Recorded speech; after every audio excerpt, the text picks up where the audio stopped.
Hello everyone, welcome back to Study Civils with Anjali. Do subscribe to this channel. आज हम centre state relation को पढ़ेंगे जो लक्ष्मीकांत का चैप्टर 15 है।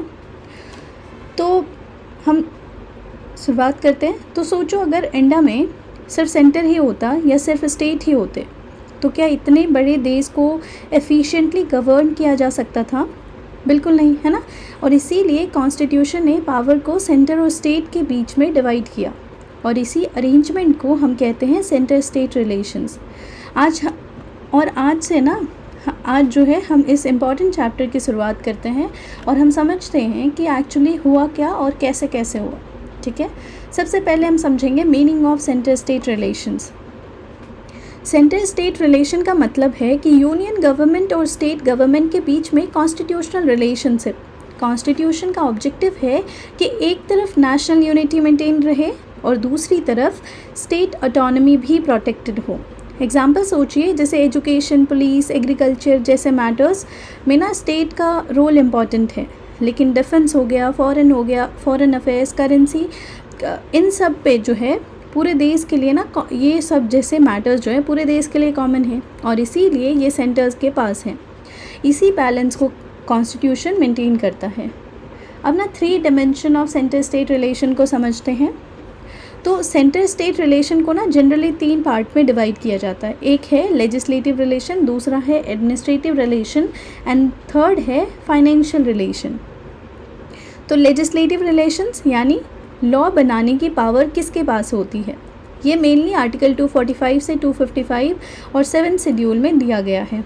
एडमिनिस्ट्रेटिव रिलेशन की बात करें यानी लॉ इम्प्लीमेंट कौन करेगा। सेंटर और स्टेट एक दूसरे के साथ ना एडमिनिस्ट्रेशन में कैसे कोऑपरेट करेंगे, ये आर्टिकल 256 से 263 में इसके ऊपर बात हुई है।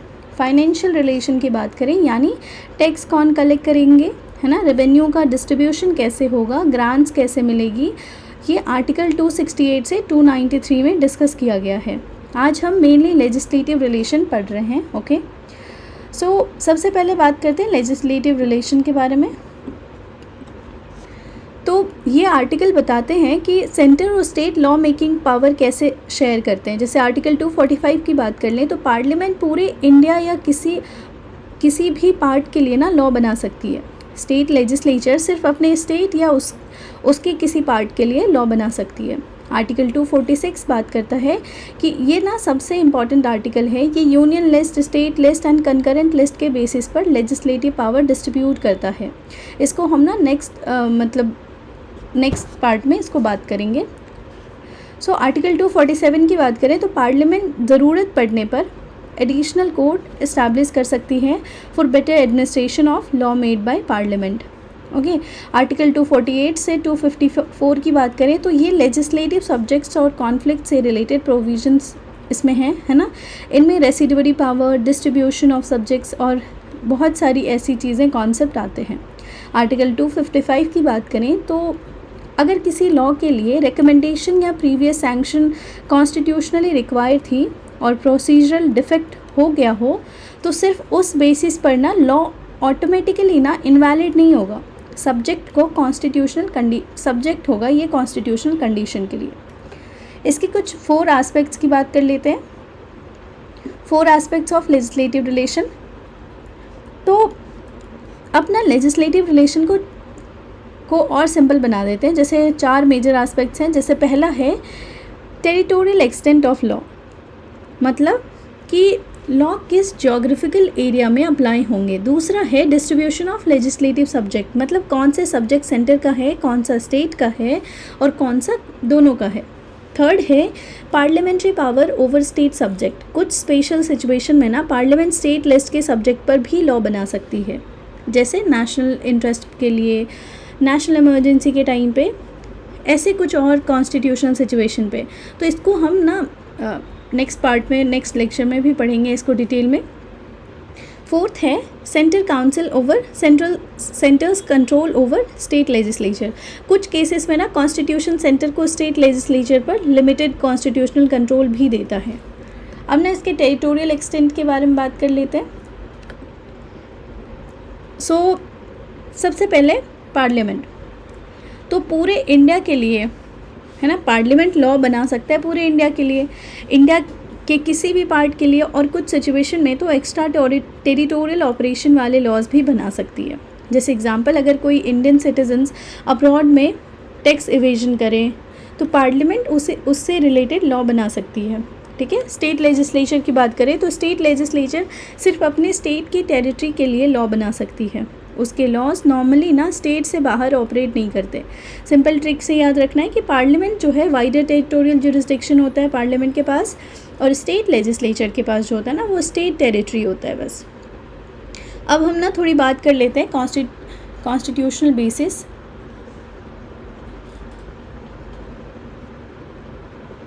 ओके, सो इंडिया में लेजिस्लेटिव सब्जेक्ट्स को डिस्ट्रीब्यूट किया गया है, ठीक है। कॉन्स्टिट्यूशन है सब्जेक्ट को 3 लिस्ट में डिवाइड किए हैं, है ना। Union list, state list, concurrent list, article 246 के अंदर अंडर 7 शेड्यूल। और जो सब्जेक्ट किसी लिस्ट में ना हो उसे हम रेसिडुअरी सब्जेक्ट बोलते हैं। तो यूनियन लिस्ट की बात करें तो इसमें ना नेशनल इंपॉर्टेंस के सब्जेक्ट्स होते हैं। इन पार्ट्स में सिर्फ पार्लियामेंट लॉ बना सकती है, state legislature normally in subjects पर ना लॉ नहीं बना सकती। जैसे डिफेंस हो गया, फॉरेन अफेयर्स हो गया, atomic energy, currency, railway, banking, communication, space, है ना। तो याद रखिए, है ना, ओरिजिनली यूनियन लिस्ट में जो है ये जो है ना नंबर ऑफ सब्जेक्ट्स ना आई थिंक 98 और 100 के बीच में। सो एक बार इसको फैक्ट चेक कर लेना आप, है ना। सिंपल लॉजिक ये है कि ये सब्जेक्ट ना पूरे देश में यूनिफॉर्म होने चाहिए। इमेजिन अगर हर स्टेट अपनी अलग करेंसी बना दे तो कंट्री का सिस्टम ही कोलैप्स हो जाएगा, है ना। स्टेट लिस्ट की बात कर लेते हैं। तो स्टेट लिस्ट जो है ये स्टेट और लोकल इम्पॉर्टेंस के सब्जेक्ट्स हैं। इन पर ना जनरली स्टेट लेजिस्लेचर लॉ बनाती है, जैसे police, public order, public health, agriculture, land, local government, markets and fairs, state transport. So originally 66 entries थी। 101st कॉन्स्टिट्यूशनल अमेंडमेंट के बाद जो है इसमें हुआ था, क्योंकि जीएसटी के बाद ना कुछ टैक्सेशन एंट्रीज मॉडिफाई या रिमूव हुए थे। तो 66 एक बार सब्जेक्ट्स को ओरिजिनली एक बार फैक्ट चेक कर लेना, ठीक है। अब बात कर लेते हैं कंकरेंट लिस्ट की बात कर लेते हैं। सो इंटरेस्टिंग पार्ट ये है कि इस लिस्ट के सब्जेक्ट पे पार्लियामेंट और स्टेट लेजिस्लेचर दोनों लॉ बना सकते हैं। जैसे क्रिमिनल लॉ हो गया, है ना, दोनों बना सकते हैं। Education, forest, marriage and divorce, electricity, labour welfare, economic and social planning. तो अब सवाल आता है कि अगर सेंटर और स्टेट दोनों ने सेम सब्जेक्ट पर अलग अलग लॉ बना दिए तो क्या होगा। जवाब है कि नॉर्मली आर्टिकल 254 के अकॉर्डिंग सेंट्रल लॉ प्रिवेल करेंगे over the state law to the extent of inconsistency. लेकिन याद रखिए कि अगर किसी कंकरेंट लिस्ट मैटर पर स्टेट लॉ को प्रेसिडेंट की एसेंट मिल गई हो तो वो उस स्टेट में सेंट्रल लॉ के बावजूद भी प्रिवेल कर सकती है। However parliament can letter override that state law by making another law on the same subject, है ना। अब ना कुछ इनके रेसिडुअरी पावर के बारे में भी बात कर लेते हैं। सो ये बेसिकली क्या है कि कॉन्स्टिट्यूशन लिखते वक्त किसी नए सब्जेक्ट्स का नाम मान के चलो नहीं था, जैसे कि cyber law, artificial intelligence, digital asset, है ना, स्पेस, कॉमर्स। तो ये किस लिस्ट में आएगा, तो इन्हीं कहते हैं रेसिडुअरी सब्जेक्ट। और इंडिया में रेसिडुअरी लेजिस्लेटिव पावर पार्लियामेंट के पास है, ये प्रोवाइडेड है अंडर आर्टिकल 248, ठीक है, entry 97 of the union list. अब जो है हम बात कर लेते हैं जीएसटी के बारे में। एक स्पेशल प्रोविज़न है, इसके बारे में बात करते हैं। तो जीएसटी ने टैक्सेशन सिस्टम को सिंप्लीफाई किया। आज जीएसटी पर लॉ बनाने की पावर सेंटर और स्टेट दोनों के पास है। ये कॉन्स्टिट्यूशनल अरेंजमेंट आर्टिकल 246A के थ्रू इंट्रोड्यूस हुआ था और कोऑर्डिनेशन के लिए बनाया गया था GST council under article 279A। Okay, GST के जो कंपोनेंट्स हैं, सीजीएसटी यानी सेंट्रल कलेक्ट करता है, एसजीएसटी यानी स्टेट कलेक्ट करता है, आईजीएसटी यानी इंटर स्टेट सप्लाई पर सेंटर कंट्रोल करता है और प्रिस्क्राइब्ड मैकेनिज्म के अकॉर्डिंग डिस्ट्रीब्यूट करते हैं, ठीक है। तो ये बेसिकली ऐसा है। अब जो है ना हम थोड़ी यही है जो हमने ऊपर पढ़ा है, इसमें वही है, nature of subject national importance होता है, यूनियन लिस्ट में स्टेट के लिए होता है, कंकरेंट में जो ओवरलैपिंग होता है, ऊपर जो पढ़ा हमने वही उसी के बारे में है। अब ना हम थोड़ी बात कर लेते हैं इनके कुछ रिजोल्यूशन के बारे में, ठीक है। सबसे पहले हम बात करते हैं राज्यसभा के रिजोल्यूशन अंडर आर्टिकल 249। तो अगर राज्यसभा को लगे कि किसी स्टेट लिस्ट सब्जेक्ट पर पूरे देश के इंटरेस्ट में पार्लियामेंट को लॉ बनाना चाहिए तो राज्यसभा एक रिजोल्यूशन पास कर सकती है, लेकिन ये ना ऑर्डिनरी मेजॉरिटी से नहीं होता। इसके लिए चाहिए 2/3 majority of member present and voting. जैसे ही रिजोल्यूशन पास हो जाता है, पार्लियामेंट उस स्टेट लिस्ट सब्जेक्ट पर 1 ईयर के लिए लॉ बना सकती है। ठीक है। और अगर ज़रूरत हो तो रिजोल्यूशन को हर बार 1-1 साल के लिए रिन्यू किया जा सकता है। एग्जाम्पल, मान लीजिए किसी स्टेट लिस्ट सब्जेक्ट पर नेशन वाइड कोऑर्डिनेशन की ज़रूरत पड़ जाए तो राज्यसभा नेशनल इंटरेस्ट में रिजोल्यूशन पास कर सकती है। फिर आता है during the national emergency under article 250। Emergency के दौरान पार्लियामेंट किसी भी स्टेट लिस्ट सब्जेक्ट पर लॉ बना सकती है, लेकिन याद रखिए ये पावर सिर्फ इमरजेंसी के पीरियड तक नहीं होती। इमरजेंसी ख़त्म होने के बाद भी वो लॉ 6 महीने तक इफेक्टिव रहता है। उसके बाद ऑटोमेटिकली सीज हो जाता है जब तक पार्लियामेंट उसे किसी और कॉन्स्टिट्यूशनल प्रोविज़न के थ्रू कंटिन्यू ना करे। At the request of the state under article 252, ये क्या है? तो मान लीजिए 2 या उससे ज़्यादा स्टेट खुद चाहते हैं कि पार्लियामेंट उनके लिए ना किसी स्टेट लिस्ट के सब्जेक्ट पर लॉ बनाएं, तब वो अपनी स्टेट लेजिस्लेशन में रिजोल्यूशन पास करेंगे। उसके बाद पार्लियामेंट लॉ बना सकती है। ध्यान रहे कि ये लॉ ना सिर्फ उन्हीं स्टेट पर अप्लाई होगा जिन्होंने रिक्वेस्ट की है। बाद में कोई दूसरा स्टेट भी जो है उस लॉ को अडॉप्ट करना चाहे तो वो कर सकता है। और एक इम्पॉर्टेंट पॉइंट ये है कि एक बार पार्लियामेंट जो है आर्टिकल 252 के अंदर लॉ बना दे तो उस लॉ को सिर्फ पार्लियामेंट ही अमेंड या रिपील कर सकती है, स्टेट लेजिस्लेचर नहीं कर पाएगी। ठीक है। इंटरनेशनल एग्रीमेंट की बात करें अंडर आर्टिकल 253, तो अब मान लीजिए इंडिया ने किसी इंटरनेशनल ट्रीटी या कन्वेंशन पर साइन किया। अगर उस ट्रीटी को इम्प्लीमेंट करने के लिए लॉ बनाना ज़रूरी हो तो पार्लियामेंट लॉ बना सकती है, चाहे सब्जेक्ट स्टेट लिस्ट का ही क्यों ना हो। एग्जाम्पल जैसे environmental treaties, climate change agreement, international convention, है ना। इसीलिए आर्टिकल 253 सेंटर्स को इंटरनेशनल ऑब्लिगेशन फुलफिल करने की पावर देता है। फिर आता है प्रेसिडेंट रूल अंडर आर्टिकल 356। तो जब किसी स्टेट में प्रेसिडेंट रूल लग जाता है तो स्टेट लेजिस्लेचर की पावर पार्लियामेंट एक्सरसाइज कर सकती है। इस पीरियड में पार्लियामेंट स्टेट लिस्ट के सब्जेक्ट पर लॉ बना सकती है। इम्पॉर्टेंट पॉइंट ये है कि ऐसे लॉ जो है ना ऑटोमेटिकली 6 महीने बाद एक्सपायर नहीं होते। ये लॉ तब तक कंटिन्यू रहता है जब तक ना कोई कॉम्पिटेंट लेजिस्लेचर उन्हें अमेंड या रिपील ना करे, है ना। तो ये इम्पॉर्टेंट है। Central control over state legislation की बात करें तो कुछ स्पेशल केसेस में सेंटर का ना इनडायरेक्ट कंट्रोल भी होता है। जैसे कि गवर्नर किसी स्टेट बिल को प्रेसिडेंट की कंसिडरेशन के लिए रिजर्व कर सकता है। अगर बिल प्रेसिडेंट के पास चले गए तो प्रेसिडेंट एसेंट दे सकता है, उस बिल को एसेंट विथहोल्ड कर सकता है। और अगर मनी बिल नहीं है तो गवर्नर को वो बिल स्टेट लेजिस्लेचर के रिकंसिडरेशन के लिए रिटर्न करने की भी वो डायरेक्शन दे सकता है। ये प्रोविज़न ना मेनली आर्टिकल 200 एंड 201 में दिए गए हैं। ये मैकेनिज़्म जो है ना नेशनल इंटरेस्ट और कॉन्स्टिट्यूशनल कंसिस्टेंसी मेंटेन करता है बेसिकली। ठीक है। क्या है कि law made by the parliament during the presidential rule do not automatically lapse, okay, after 6 months. They continue in a force until they are altered, repeal or amend by the competent legislature. वो अपने आप जो है नहीं हट जाता है। ठीक है। और एक और चीज़ है कि अंडर आर्टिकल 201 अगर कोई bill other than money bill अगर वो रिजर्व्ड हैं प्रेसिडेंट के कंसिडरेशन के लिए तो प्रेसिडेंट डायरेक्ट कर सकता है गवर्नर को कि रिटर्न करो इस बिल को रिकंसिडरेशन के लिए स्टेट लेजिस्लेचर के पास। ओके। ये कुछ बातें हैं। अब ना हम थोड़ी बात कर लेते हैं कि इसके डिस्ट्रीब्यूशन ऑफ एग्जीक्यूटिव पावर का डिस्ट्रीब्यूशन कैसे होता है। ठीक है। Wait, okay, yes. Distribution of executive power की बात कर लेते हैं।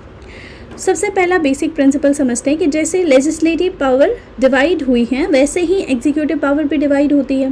पार्लियामेंट जहां लॉ बना सकती है उन मैटर्स पे जनरली यूनियन की एग्जीक्यूटिव पावर एक्सटेंड करती है। स्टेट लेजिस्लेचर जहां लॉ बना सकती है उन मैटर्स पर स्टेट की एग्जीक्यूटिव पावर होती है। कंकरेंट लिस्ट का सब्जेक्ट पर दोनों गवर्नमेंट का ना एग्जीक्यूटिव रोल हो सकता है, लेकिन कॉन्स्टिट्यूशन और पार्लियामेंट लॉ के अकॉर्डिंग जो है वो होगा। ठीक है। एग्जाम्पल है, जैसे मान लो एजुकेशन कंकरेंट लिस्ट में है और इसीलिए नेशनल एजुकेशन पॉलिसी सेंटर बना सकता है, लेकिन स्कूल और कॉलेजेस का day to day administration state भी हैंडल करते हैं। ठीक है, अब बात करते हैं obligation of state under article 256। इसकी बात कर लेते हैं। हमने डिस्ट्रीब्यूशन की बात की, अब ये वापस ये सारे आर्टिकल्स आएंगे अभी वन बाय वन। सो ये कहता है कि हर स्टेट की रिस्पॉन्सिबिलिटी है कि पार्लियामेंट के बनाए हुए लॉज को प्रॉपरली इम्प्लीमेंट करे। अगर पार्लियामेंट ने कोई लॉ पास किया है तो स्टेट गवर्नमेंट उसको इग्नोर नहीं कर सकती। एग्जाम्पल, जैसे अगर पार्लियामेंट ने रोड सेफ्टी या इन्वायरमेंट प्रोटेक्शन से रिलेटेड कोई लॉ बनाया मान लो, है ना, तो स्टेट गवर्नमेंट को उस लॉ को फेथफुली इम्प्लीमेंट करना होगा। और इस आर्टिकल का ऑब्जेक्टिव है कि पूरे देश में यूनिफॉर्म इम्प्लीमेंटेशन हो। फिर आता है centre's directions to state under article 257। अब मान लीजिए किसी स्टेट का एक्शन नेशनल इंटरेस्ट को अफेक्ट कर रहा है, ऐसे सिचुएशन में यूनियन गवर्नमेंट स्टेट को डायरेक्शन दे सकता है अंडर आर्टिकल 256 का पर्पस है कि सेंटर और स्टेट के एग्जीक्यूटिव पावर में कॉन्फ्लिक्ट ना हो। एग्जाम्पल, जैसे मान लो कि अगर किसी नेशनल हाईवे या रेलवे प्रोजेक्ट के एग्जीक्यूशन में स्टेट अननेसेसरीली जो है ऑब्स्टिकल क्रिएट करे, तो सेंटर जो है कॉन्स्टिट्यूशनल प्रोविजन के अकॉर्डिंग डायरेक्शन इशू कर सकता है। तो याद रखिए कि ये ना अनलिमिटेड पावर नहीं है, इसका जो है इसका यूज़ कॉन्स्टिट्यूशन के फ्रेमवर्क के अंदर ही होता है। ओके, अब ना बात करते हैं म्यूचुअल डेलीगेशन ऑफ फंक्शंस के बारे में। तो एक इंटरेस्टिंग कॉन्सेप्ट है कि हर काम सेंटर खुद नहीं करता, कभी कभी ना कन्वीनियंस के लिए फंक्शन डेलीगेट के द्वारा किए जाते हैं। जैसे आर्टिकल 258, प्रेसिडेंट जो है स्टेट गवर्नमेंट या उसके ऑफिसर्स को जो है यूनियन के कुछ एग्जीक्यूटिव फंक्शन डेलीगेट कर सकते हैं। आर्टिकल 258A इसी तरह से ना स्टेट गवर्नमेंट भी जो है प्रेसिडेंट की कंसेंट से अपने कुछ एग्जीक्यूटिव फंक्शंस यूनियन को डेलीगेट कर सकती है, और ये कोऑपरेटिव फेडरलिज्म का एक प्रैक्टिकल एग्जांपल है। एग्जांपल, जैसे अगर किसी सेंट्रल स्कीम को इम्प्लीमेंट करना स्टेट मशीनरी के थ्रू ज़्यादा एफिशिएंट हो तो सेंटर वो फंक्शन जो है ना स्टेट को असाइन कर सकता है। तो बेसिकली इसका यही एग्जाम्पल है ना। फिर उसके बाद अगर हम बात करें inter state council under article 262, तो अगर किसी मान लो अगर स्टेट के बीच या सेंटर और स्टेट के बीच में किसी कॉमन इशू पे ना डिस्कशन करना हो तो president inter state council establish कर सकते हैं। ये काउंसिल का काम है डिस्कशन करना, रिकमेंडेशन देती है और कोऑपरेटिव फेडरलिज्म को स्ट्रेंथन करती है। अब एग्जांपल मान लो अगर कोई स्टेट को किसी कॉमन एडमिनिस्ट्रेटिव इशू पे कंसल्टेशन करनी हो तो इंटर स्टेट काउंसिल एक प्लेटफॉर्म प्रोवाइड करता है ना। अब बात करते हैं river water dispute under article 263।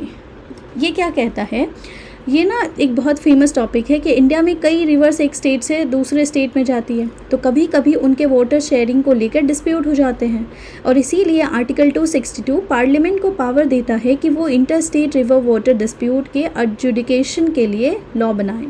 और इसी पावर के बेसिस पर पार्लियामेंट ने inter state river water dispute act 1956 बनाया। ये डिस्प्यूट ना ट्राइब्यूनल्स के थ्रू डिसाइड किए जा सकते हैं। Disputes regarding executive power under article 260 and 261। अगर कभी क्वेश्चन उठ जाए कि कोई एग्जीक्यूटिव मैटर यूनियन के अंदर आता है या स्टेट के, तो कॉन्स्टिट्यूशन ना कुछ मैकेनिज्म प्रोवाइड करता है, साथ ही पार्लियामेंट एडजुडिकेशन के लिए प्रोविज़न भी बना सकती है। लेकिन एग्ज़ाम के लिए ना आर्टिकल 256, 257, 258, 262 और 263 जो है कंपैरेटिवली ज़्यादा इम्पॉर्टेंट है। ठीक है, सो ये चीज़ है हो गई। अब ना हम थोड़ी बात करेंगे कि ऑल इंडिया सर्विसेज के बारे में, जो आर्टिकल 312 में मेंशन है, इसके बारे में थोड़ी बात कर लेते हैं। सबसे पहले बात करते हैं ऑल इंडिया सर्विस की। आपने IAS, IPS, IFOS के बारे में ज़रूर सुना होगा। इंटरेस्टिंग बात ये है कि इन ऑफिसर्स की रिक्रूटमेंट यूनियन लेवल पर होती है, लेकिन ये ना सिर्फ सेंटर के लिए नहीं बल्कि स्टेट के लिए भी काम करते हैं। इसी वजह से इन्हें ऑल इंडिया सर्विसेज कहा जाता है। आर्टिकल 312 पार्लियामेंट को पावर देता है कि वो लॉ बनाकर ऑल इंडिया सर्विसेज क्रिएट कर सकें। Presently important all India services कौन है? IAS है, IPS है, IFOS यानी इंडियन फॉरेस्ट सर्विसेज। एग्जाम्पल, एक IAS ऑफिसर की पोस्टिंग किसी डिस्ट्रिक्ट में डिस्ट्रिक्ट मजिस्ट्रेट के रूप में हो सकती है और बाद में वही ऑफिसर सेंट्रल गवर्नमेंट के किसी मिनिस्ट्री में सेक्रेटरी भी बन सकता है। तो इसे जो है पूरे देश में एडमिनिस्ट्रेटिव यूनिफॉर्मिटी बनी रहती है। फिर आता है पब्लिक सर्विस कमीशन के बारे में बात करते हैं।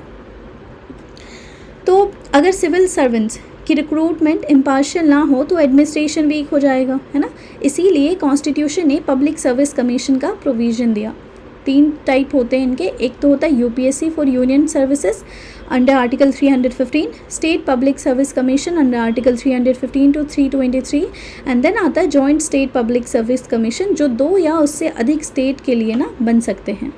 ये इंस्टीट्यूशन ना मेरिट बेस्ड पे रिक्रूटमेंट इंश्योर करते हैं। एग्जांपल जैसे आईएएस हो गया, आईपीएस हो गया ऑफिसर, ये सारे रिक्रूटमेंट होता है यूपीएससी के थ्रू, है ना। स्टेट सिविल सर्विसेज की रिक्रूटमेंट जो होता है स्टेट पब्लिक सर्विस कमीशन के थ्रू होता है। इंटीग्रेटेड जुडिशियल सिस्टम की बात करते हैं, जो हमने पहले पिछले लेक्चर्स में भी बहुत बार इनके बारे में समझ लिया है। सो इंडिया में यूएसए की तरह डुअल जुडिशरी नहीं है, हमारे यहाँ सिंगल इंटीग्रेटेड जुडिशियल सिस्टम है। सबसे ऊपर सुप्रीम कोर्ट है, उसके नीचे हाई कोर्ट हैं और फिर सबऑर्डिनेट कोर्ट है।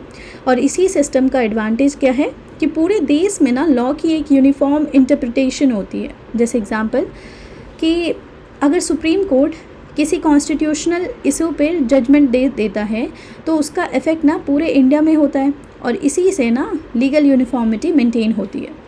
इमरजेंसी प्रोविज़न की बात करें तो अगर कंट्री किसी सीरियस क्राइसिस में आ जाए तो क्या सेंटर और स्टेट का पावर सेम रहेगा? बिल्कुल नहीं। इमरजेंसी के टाइम सेंटर की पावर काफ़ी बढ़ जाती है।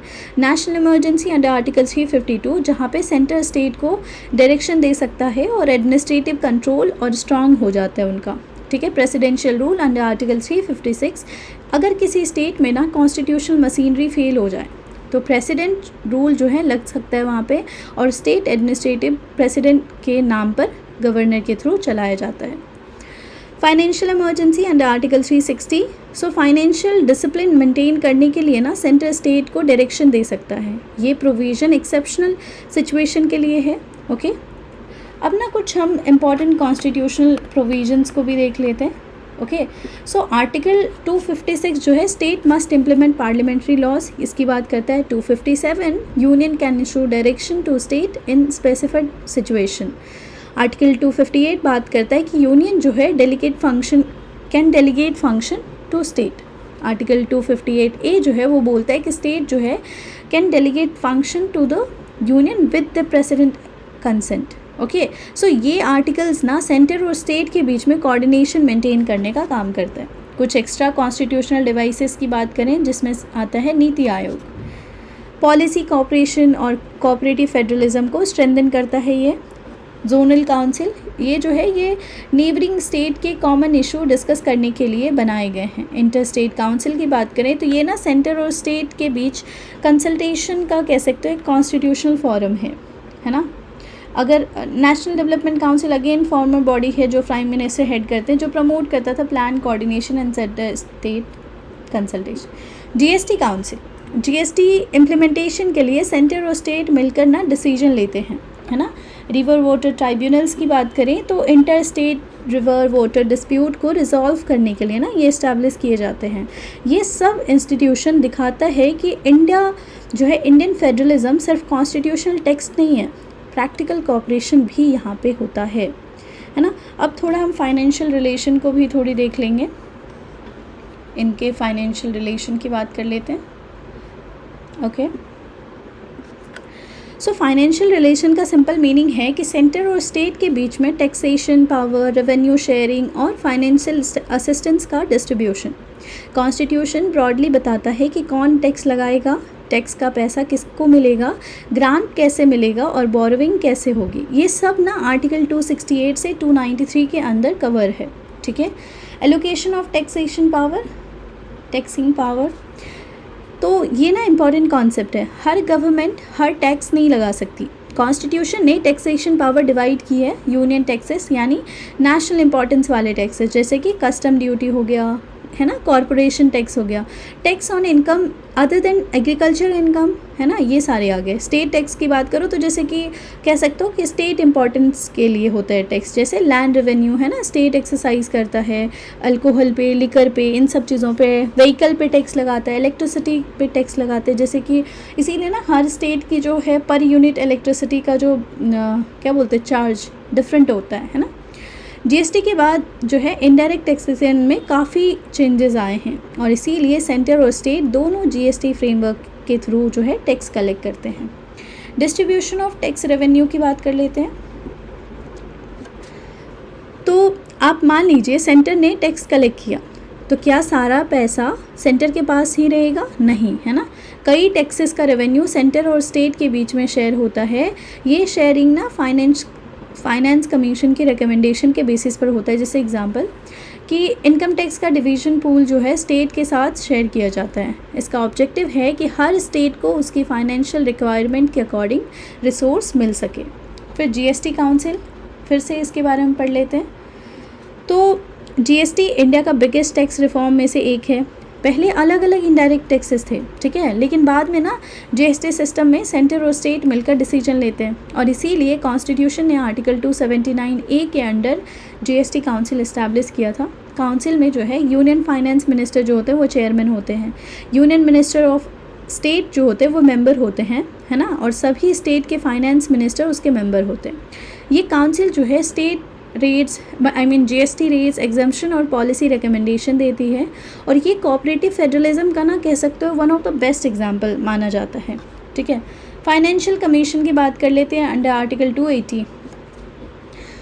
इसको प्रेसिडेंट हर 5 साल में कॉन्स्टिट्यूट करते हैं। इसका मेन काम है कि सेंटर और स्टेट के बीच में ना टैक्स रेवेन्यू शेयरिंग रेकमेंड करना, ग्रांट इन एड का प्रिंसिपल सजेस्ट करना। ये इंश्योर करता है कि फाइनेंशियल डिस्ट्रीब्यूशन फेयर और बैलेंस रहे, है ना। ग्रांट इन एड आर्टिकल 275 से 281 के बीच में। ये क्या बात करता है कि हर स्टेट ना फाइनेंशियली इक्वल नहीं होता। कुछ स्टेट इकोनॉमिकली स्ट्रॉन्गर होते हैं तो कुछ वीकर, है ना। इसी इम्बैलेंस को ना रिड्यूस करने के लिए union government grant in aid देती है। ये ग्रांट स्पेशल पर्पसेस के लिए भी हो सकती है, जैसे कि मान लो ट्राइबल वेलफेयर के लिए हो सकता है या फिर मान लो शेड्यूल एरियाज़ के लिए हो सकता है। तो ये या फिर किसी कह सकते हो फाइनेंशियल वीकर स्टेट के असिस्टेंस के लिए हो सकता है। बोरोइंग पावर की बात करें अंडर आर्टिकल 292 एंड 293। तो अब मान लीजिए कि गवर्नमेंट को एक्स्ट्रा फंड चाहिए तो बोरोइंग का ऑप्शन होता है। यूनियन और स्टेट दोनों बोरो कर सकते हैं, लेकिन अगर किसी स्टेट पर सेंटर का आउटस्टैंडिंग लोन हो तो कॉन्स्टिट्यूशन के प्रोविज़न के अंदर जो है एडिशनल बोरोइंग के लिए सेंटर की कंसेंट की रिक्वायरमेंट हो सकती है। ये फाइनेंशियल डिसिप्लिन मेंटेन करता है। टैक्स इम्यूनिटीज़ एंड इमरजेंसी की बात कर लेते हैं। ओके, ये हमने बात कर लिया। ओके, अब ना टैक्स इसकी बात कर लेते हैं एंड साथ इसकी बात कर लेते हैं दोनों की। ओके, तो कॉन्स्टिट्यूशन ने कुछ इंटर गवर्नमेंट टैक्स इम्यूनिटीज़ भी प्रोवाइड की हैं। जैसे जनरली यूनियन स्टेट की प्रॉपर्टी पर टैक्स नहीं लगाता और स्टेट भी यूनियन की प्रॉपर्टी पर टैक्स इम्पोज नहीं करते। सब्जेक्ट टू कॉन्स्टिट्यूशनल प्रोविजन है ये। इमरजेंसी के टाइम में फाइनेंशियल रिलेशन में सेंटर की पावर और स्ट्रांग हो जाती है। ये नेशनल फाइनेंशियल स्टेबिलिटी के लिए ना एक बहुत ही इम्पॉर्टेंट है ये चीज़, है ना। अब हम बात कर लेते हैं कि सेंटर और स्टेट के बीच में टेंशन क्यों होता है ना, इसके बारे में बात करते हैं। लड़ाइयाँ क्यों होती है सेंटर और स्टेट के बीच में, है ना। तो सबसे पहले टेंशन का रीज़न समझते हैं। इमेजिन कीजिए एक फैमिली है ना, जहाँ घर का हर डिसीजन सिर्फ एक ही पर्सन ले, बाकी मेंबर को लगेगा कि उनका तो कोई बात ही नहीं सुन रहा। तो फेडरल सिस्टम में भी कुछ ऐसा हो सकता है। मेन रीज़न है कि सेंटर के पास ना कंपैरेटिवली ज़्यादा पावर और फाइनेंशियल रिसोर्सेस होते हैं, है ना। तो सेंटर जो है स्टेट के फंक्शन को ओवरलैप कर लेता है। Financial dependence of state on the centre, ये भी रीज़न है। कुछ सिचुएशन में ना आर्टिकल 356 के यूज़ को लेकर कंट्रोवर्सीज़ है ना। इमरजेंसी का ग्रांट या फंड रिलीज़ होने में डिले होता है। रीजनल डिलीवरी को इग्नोर करके यूनिफॉर्म पॉलिसी बनाना, है ना। Policy differences between centre and state होता है, ये भी एक रीज़न है ना। इफेक्टिव कंसल्टेशन मैकेनिज्म की कमी, ये टेंशन किसी एक गवर्नमेंट की वजह से नहीं है बल्कि फेडरल स्ट्रक्चर की प्रैक्टिकल चैलेंजेस का एक ये हिस्सा है। एडमिनिस्ट्रेटिव रिफॉर्म कमीशन की बात कर लेते हैं। तो सेंटर स्टेट रिलेशन को सिस्टमैटिकली स्टडी करने के लिए अर्ली अटेम्प्ट्स में से एक थी एडमिनिस्ट्रेटिव रिफॉर्म कमीशन। ARC ने कहा कि इंडिया रिजिड फेडरेशन नहीं है लेकिन एक स्ट्रॉन्ग सेंटर के साथ फेडरल सिस्टम है। उसने रेकमेंड किया कि regular consultation between centre and state होना चाहिए। Greater devolution of power wherever appropriate, है ना। पार्टनरशिप और कोऑपरेशन का स्पिरिट डेवलप किया जाए। सिंपल आइडिया था कि कॉन्फ्लिक्ट कम हो, कंसल्टेशन ज़्यादा हो। राजमन्नार कमेटी की बात कर लेते हैं 1969। इन्होंने क्या कहा, तो ये कमेटी ना गवर्नमेंट ऑफ तमिलनाडु ने 1969 में कॉन्स्टिट्यूशन की थी, मतलब कंस्टिट्यूट की थे, है ना, गवर्नमेंट ऑफ इंडिया ने नहीं, है ना। इसका ऑब्जेक्टिव था कि सेंटर स्टेट रिलेशन का रिव्यू करना। Okay, wait, this is wrong. Okay, ये स्टेट ने किया था, state of Tamil Nadu, government of Tamil Nadu, ठीक है। कमेटी ने रेकमेंड किया कि आर्टिकल 356 का यूज़ रेस्ट्रिक्ट होना चाहिए, स्टेट को ग्रेटर फाइनेंशियल ऑटोनॉमी मिलनी चाहिए, मेजर नेशनल डिसीजन से पहले स्टेट से कंसल्टेशन होनी चाहिए, इंटर स्टेट काउंसिल को स्ट्रेंथन किया जाए। यानी कमेटी ज़्यादा बैलेंस फेडरलिज्म चाहती थी, ठीक है। अब बात कर लेते हैं वेस्ट बंगाल मेमोरेंडम 1977 में वेस्ट बंगाल की लेफ्ट फ्रंट गवर्नमेंट ने सेंटर स्टेट रिलेशन पर एक डिटेल मेमोरेंडम दिया। इसमें डिमांड की गई कि स्टेट को और पावर दी जाए, फाइनेंशियल रिसोर्सेज के लार्जर शेयर स्टेट को मिलना चाहिए और आर्टिकल 356 का मिसयूज़ को रोका जाए, फेडरल प्रिंसिपल का रिस्पेक्ट किया जाए। तो ये मेमोरेंडम ना स्टेट ऑटोनॉमी की डिमांड कह सकते हो का एक इम्पॉर्टेंट पॉलिटिकल डॉक्यूमेंट माना जाता है। आनंदपुर साहिब रेजोल्यूशन 1973, ये क्या था, तो ये ना शिरोमणि अकाली दल ने 1973 में अडॉप्ट की थी। इन रेजोल्यूशन ने डिमांड किया कि स्टेट को ज़्यादा ऑटोनॉमी मिले, ग्रेटर फाइनेंशियल पावर दी जाए, सेंटर का जो है इन्फ्लुएंस स्टेट मैटर्स में कम हो, रेसिडुअरी पावर स्टेट को दी जाए। लेकिन याद रखिए कि ये एक पॉलिटिकल रेजोल्यूशन थे, कॉन्स्टिट्यूशन का अमेंडमेंट या लीगल प्रोविज़न नहीं था ये। ओके, तो फाउंडेशन फॉर लेटर रिफॉर्म्स के लिए क्या फाउंडेशन है, तो इन सब डिबेट का एक पॉजिटिव रिजल्ट भी निकला। बाद में ना इम्पॉर्टेंट कमीशंस बनी, जैसे सरकारिया कमीशन आए, है ना, फिर पंची कमीशन आए। तो इन्होंने कोऑपरेटिव फेडरलिज्म को और स्ट्रेंथन करने के लिए रिकमेंडेशन दी। आज जैसे कि नीति आयोग, जीएसटी काउंसिल और इंटर स्टेट काउंसिल जैसे इंस्टीट्यूशन भी ना इसी कोऑपरेटिव अप्रोच का कह सकते हो कि उस चीज़ को ये प्रमोट कर रहे हैं, है ना। सो राजमन्नार कमेटी जो थी ना वो अपॉइंट हुई थी government of Tamil Nadu under the chief minister, एक थे करुणानिधि करके चीफ मिनिस्टर थे, उनके द्वारा, ना कि ये जो है गवर्नमेंट ऑफ इंडिया के द्वारा नहीं है, ठीक है, ये इसमें करेक्शन है।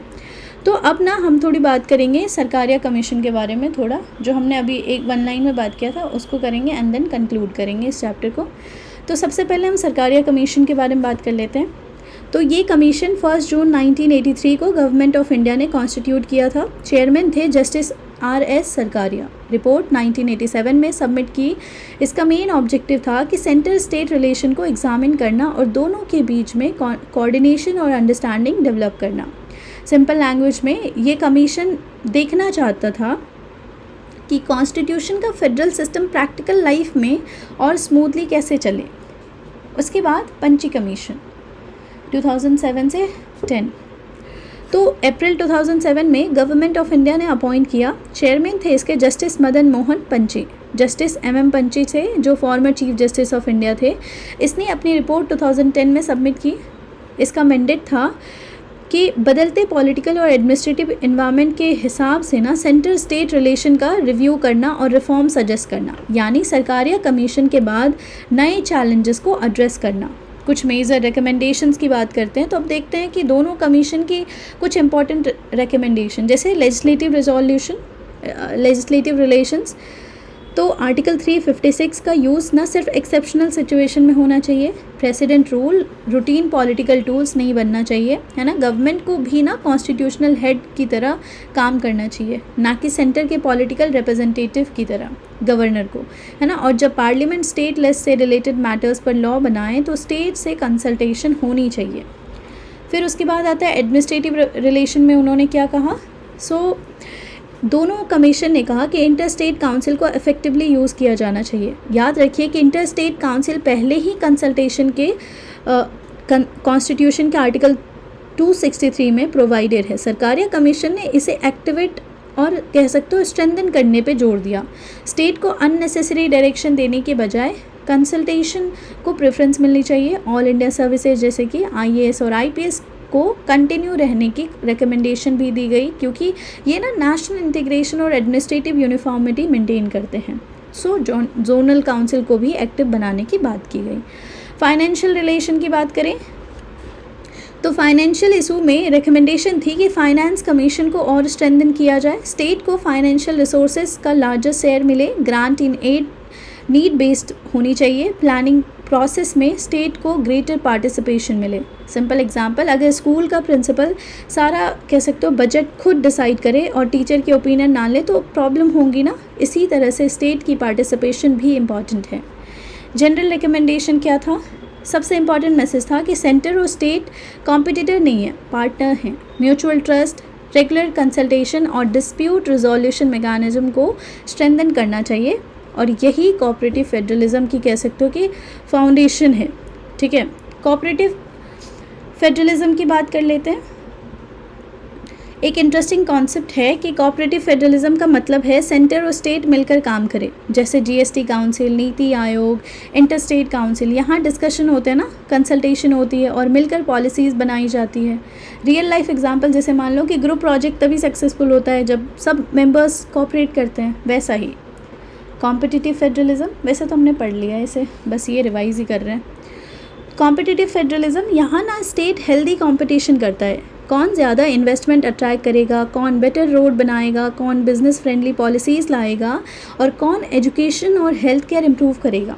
हेल्दी कंपटीशन से गवर्नेंस इम्प्रूव होती है, लेकिन कंपटीशन हेल्दी होना चाहिए, कॉन्फ्लिक्ट वाला नहीं, है ना। सो इफ़ वी कंक्लूड कि आज हमने क्या पढ़ा, ठीक है।